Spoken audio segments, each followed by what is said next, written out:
Quand le journaliste de France 2, Tristan Valesques, conteste les chiffres sur la surdélinquance des émigrés en expliquant qu'il y aurait des discriminations dans les chaînes pénales. Alors là, nous avons Monsieur Retailleau, vous allez voir, magnifique.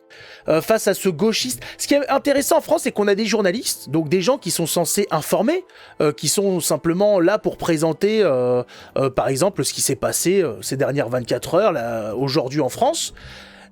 Et là, vous allez voir que le journaliste, ce journaliste à la con, hein, il est là en tant que militant en fait.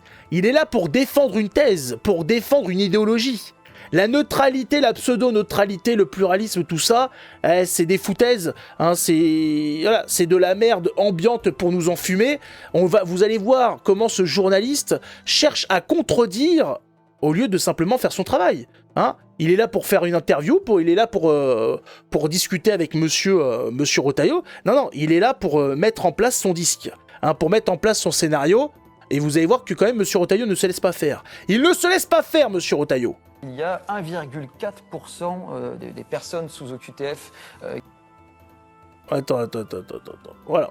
Hop. Qui ont été condamnées pour un crime ou pour un délit. Ça veut donc dire que 98,6% n'ont jamais été condamnés par la justice. C'est pas forcément... Mais vous vous trompez. Tu racontes que de la merde. L'OQTF n'est pas prise ferme ta gueule, le journaliste. d'un trouble à l'ordre public. L'OQTF, c'est simplement une décision qui constate l'irrégularité d'un individu sur le territoire français. Donc tu dégages. Ça n'a rien à voir. Ça n'a rien à voir. Malheureusement, il y a une cohérence. Souvent, le lien dans les discours politiques et certains discours médiatiques également, un lien entre OQTF et insécurité, non Non, on fait un lien entre un désordre migratoire, une immigration qui n'est pas maîtrisée, et la surreprésentation des étrangers. Quand on regarde le poids de la population des étrangers en France, autour de 7%, par exemple le vol de voiture, le cambriolage. Le cambriolage, c'est 38% qui sont commis par des étrangers. Vol de voiture, qu'est-ce que tu vas dire là, le journaliste ? Il y a tout un tas de biais, il peut y avoir des discriminations dans la chaîne pénale. Bien sûr. Attendez. Ça a été étudié par les chercheurs, par exemple. Ça ne veut strictement rien dire. De la discrimination dans la chaîne pénale. Si le type se fait choper pour cambriolage, pour vol de voiture, quelle discrimination tu veux qu'il se passe ? Il s'est fait choper. Arrête de t'inventer une vie, connard. Ça, c'est ça les journalistes, c'est ça la saleté de journalistes. Ils sont là pour les défendre.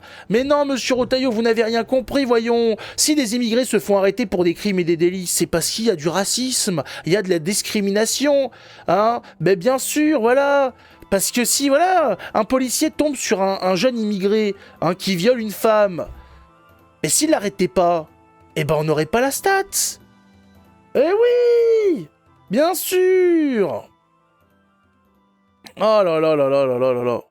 Putain, les gars, j'ai activé le truc pour voir les messages soumis à examen. Vous n'arrêtez pas. Hein. Vous n'arrêtez pas! Il est fort. Rééducation par le travail au champ comme au temps de Mao. C'est vrai que ça formait sa jeunesse, le travail au champ. Pourquoi pas? Ça peut être intéressant, c'est un projet. Moi, je pense les renvoyer, mais enfin, pourquoi pas?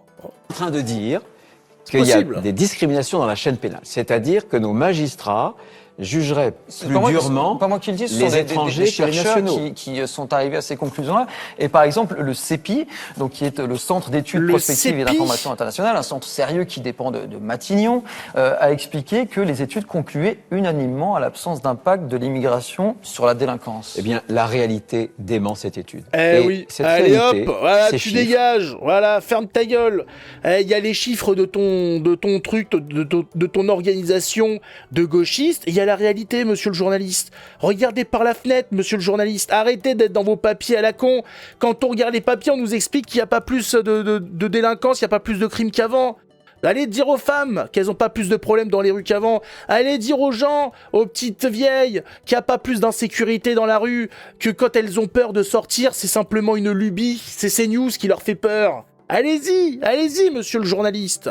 Alors, le truc de CEPI est intéressant, parce que, regarde, il y a ce gauchiste qui est intervenu, hein, celui qui l'a interviewé, alors que 98,6% des OQTF n'ont jamais été condamnés par la justice, et que le CEPI, dépendant de Matignon, explique que les études concluent unanimement à l'absence d'impact de l'immigration sur la délinquance, Bruno Retailleau estime que la réalité dément cette étude.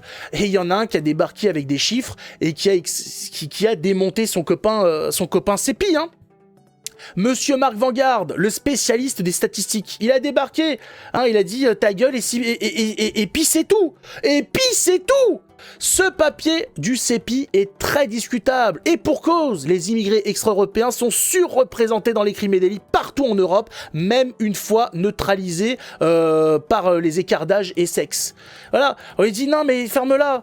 En fait, à partir du moment où on met on regarde les études, qu'on met les chiffres, à moins de les trafiquer, c'est comme ça, c'est tout. Les étrangers sont surreprésentés dans les crimes et délits, que tu le veuilles ou non. Suffit de regarder les stats, mon ami, regarde, hein. En Allemagne, les Africains et Afghans sont proportionnellement 8 à 11 fois plus impliqués dans les violences que les Allemands. Voilà, Maghrébins 11 fois plus que les Allemands, les Africains subsahariens 8 fois plus, les Afghans 9 fois plus, les Pakistanais 6 fois plus, les Syriens 5 fois plus. Qu'est-ce que tu vas dire face à ça, monsieur le connard? Hein? Qu'est-ce qui se passe? Qu'est-ce que tu vas faire? Je sais, t'as envie de retourner dans l'utérus de ta mère, mais ça ne peut pas fonctionner comme ça, monsieur le journaliste. Il faut que tu comprennes que tu peux pas te permettre d'être aussi con, hein, devant tout le monde, parce qu'il y a des chiffres. Nous avons Internet, monsieur le journaliste. Tu vas faire comment? Hein, comment ça se passe? Hein? Eh oui, la vie, c'est pas le viol de ta cousine un soir d'été. Excuse-moi, c'est pas aussi simple. Donc va falloir que tu redescendes, voilà.